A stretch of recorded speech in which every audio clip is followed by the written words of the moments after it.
Bonjour tout le monde, j'espère que ça va bien. Aujourd'hui, je vous parle des livres de développement personnel. J'ai jamais été vraiment là-dedans. T'sais, j'ai toujours pensé que les livres de développement personnel, c'était super faire de l'argent sur le dos des gens tristes.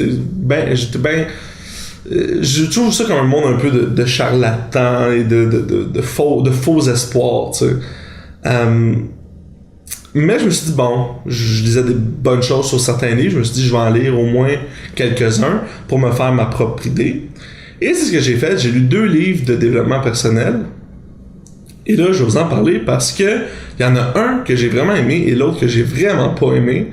Et je me suis posé la question, qu'est-ce qui fait en sorte que ces genres de livres-là peuvent être soit une fraude, soit vraiment quelque chose juste pour faire de l'argent, ou vraiment un outil pour les gens, dont moi, par exemple, je pourrais me servir. Évidemment, la réponse, la première réponse, évidemment, je pense que c'est ça dépend. Ça dépend toujours de tout le monde. Ça dépend. Toi, t'es où dans ton cheminement?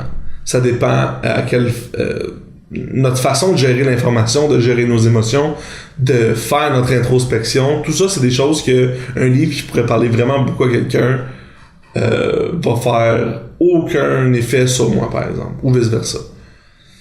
Cependant, je pense que je me suis dit, il y a sûrement quelque chose qui fait une différence entre, par exemple, un livre de motivation ou d'inspiration, comme par exemple la biographie de quelqu'un qui a eu une vie difficile et qui s'en est sorti avec brio.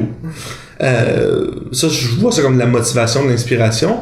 Et la différence entre quelque chose qui est vraiment pour l'amélioration personnelle et comment je peux, comme un guide, c'est quoi la différence entre une motivation et une façon vraiment de prendre cette motivation-là et de la mettre à bon escient. Donc, les 2 livres que j'ai lus, le premier c'était The 4-Hour Workweek de Tim Ferriss.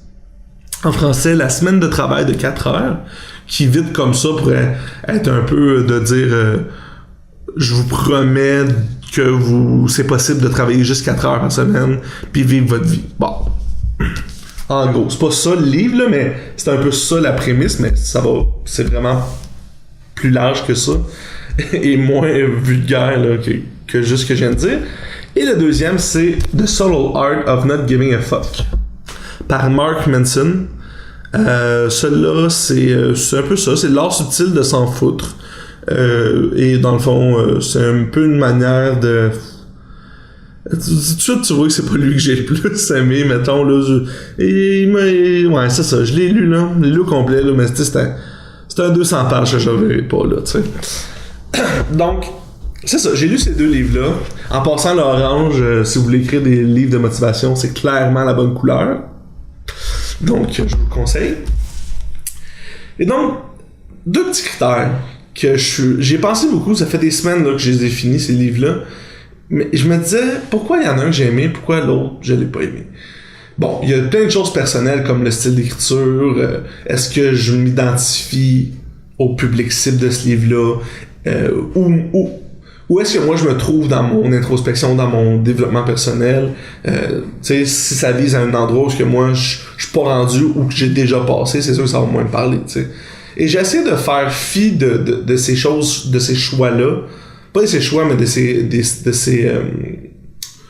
ces préférences-là de ma part, et me demander vraiment, là, même si y a un livre qui était mal écrit, qui parlerait de quelque chose que je lis pas pantoute, qu'est-ce qu'il faudrait pour que je puisse quand même prendre ça et m'en servir de manière vraiment, tu sais, tangible, là. Vraiment, après 2 mois, quelqu'un me dirait, toi, t'as lu quelque chose, tu sais, ou t'as vu un film, ou je sais pas, il y a quelque chose qui t'a fait changer, tu sais.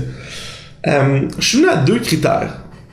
Il y en a peut-être plus, il y en a peut-être moins, il y en a peut-être pas. Cette liste-là va évoluer avec le temps et avec vous, si vous voulez bien contribuer. À 2 critères qui font en sorte que un livre du type développement personnel peut avoir un effet sur quelqu'un et vaut la peine d'être consommé aussi, tu sais. Premier critère, je me suis dit, je pense que c'est important de faire que le livre, le texte prenne conscience que le lecteur a un passé. Parce qu'un livre qui dit « Ok, à partir d'aujourd'hui, on oublie tout et on repart à zéro », il me semble que c'est pas... Même si avant l'inspiration était bien grosse, et qu'après la promesse de coup tu vas avoir oublié, faites le pas en avant, va être gigante, va être tellement un beau rêve. Tu peux pas juste oublier ton passé. Je pense qu'on est la somme de notre passé. Notre passé, c'est les choix qu'on a faits, les choix qui ont été faits, qui ont eu un impact sur nous, juste la société dans laquelle on vit, le lieu où on est né, le moment, tout ça. On est la somme de ça. J'ai pu le modifier moi-même avec le temps, mais reste que en ce moment, je suis ce que je suis. Je peux pas juste de même me dire j'oublie tout et je repars à nouveau. C'est ça un peu qui est dit dans Subtle Art of Not Giving a Fuck. C'était un peu trop dans du genre, gars, il y avait un petit gars, il était bien brillant, ses amis le mettaient toujours à l'écart, puis un jour c'est devenu Bouddha. C'est vraiment ça, là. Il y a un exemple, c'est exactement ça. Donc, on s'en fout si tes amis sont pas fins avec toi ou si les gens sont pas fins avec toi, tu peux faire de grandes choses. Donc, oublie que tes amis sont pas fins et pars à l'aventure, fais ton chemin, et un jour tu vas être une grande personne qu'on va citer dans des livres.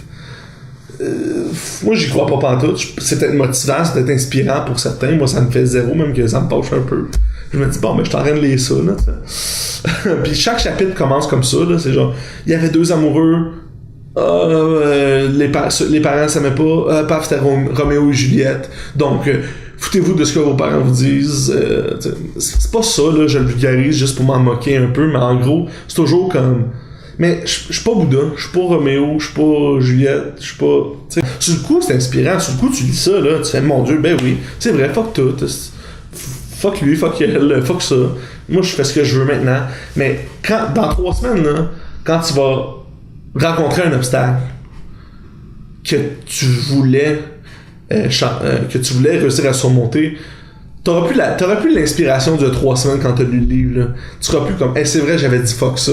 Non, tes vieux instincts vont remonter, puis tu vas faire, ouais, c'est vrai, non, je suis esclave de tout ça, blabla, je dois me défaire de ces liens-là, au lieu de les ignorer. Donc, premier critère, ça doit prendre en considération le passé du lecteur, qu'il y a un passé et que des fois, il faut le défaire. Le deuxième critère que j'ai relevé, c'est d'aider le lecteur à se changer, mais lui donner une façon d'expliquer aux autres son changement et comment aborder son changement avec les autres personnes. Je vais commencer avec un exemple pour cela parce que c'est dur à phraser, mais quand tu changes, je veux pas, tu deviens un nouvel élément dans ta vie, mais dans la vie des gens qui t'entourent. Et ça, des fois, ça peut faire des frictions. Et donc, ces frictions-là peuvent être un frein à notre propre changement. Je veux pas tellement changer que, par exemple, mes collègues, ça va être dur au travail. Je veux pas imposer que, ne serait-ce, j'imagine que pour ceux qui veulent devenir végétarien ou vegan, ou de faire comme, je veux pas imposer ça à ma famille, tu sais. Mais, dans le fond, un bon guide, je pense que ce qu'il dirait, c'est comment devenir vegan, mais aussi comment faire que les autres acceptent ce changement-là. À un certain point, les autres n'ont pas toujours accepté, là.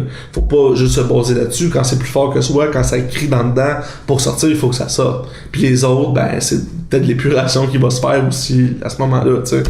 Mais, donc, l'exemple que je l'ai donné, c'est dans 4 Hour Workweek, que je conseille fortement, c'était excellent. Il dit, par exemple, au travail, l'auteur dit, Tim Ferriss, l'auteur, il dit, moi, j'ai commencé à prendre mes courriels 2 fois par jour, à 11h le matin et à 3h l'après-midi.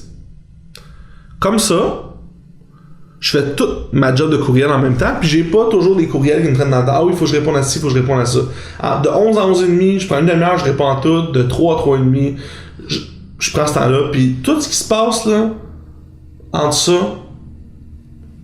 à 11h le lendemain matin, j'ai rien d'assez important dans ma vie pour qu'un courriel puisse pas se régler en 12h, mettons, ou en 8h, peu importe. Donc, je fais du batching. Je vais répondre à mes courriels.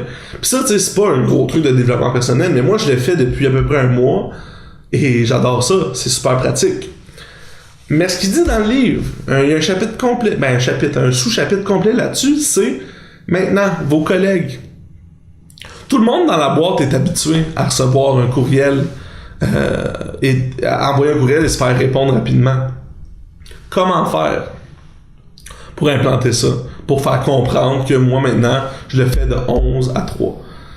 Évidemment, il y a pas de... Évidemment, ça revient un peu à la confrontation dans le sens qu'il dit, ben, tu peux setter une alarme qui va dire, par exemple, bonjour, j'ai bien reçu votre courriel.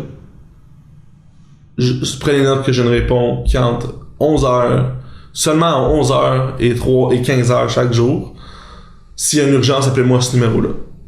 Super! Est-ce que ça serait accepté, bien vu dans une boîte?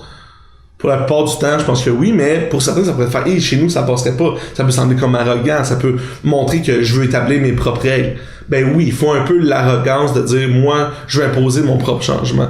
Mais je trouvais ça brillant parce que il disait, regarde, fais ça, check tes courriels de 11h à 3h, mais en plus, voici juste un petit truc pour aider les autres. Et après ça, quand les gens t'en parlent, tu dis, moi, je veux bien répondre, je veux répondre à pleine capacité, donc je me laisse du temps juste pour ça. S'il y a une urgence, appelle-moi.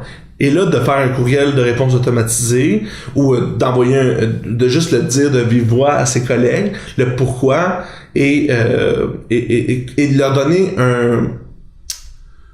un sentiment de les inclure dans ce changement-là. Je vais pouvoir mieux t'aider, mieux te répondre.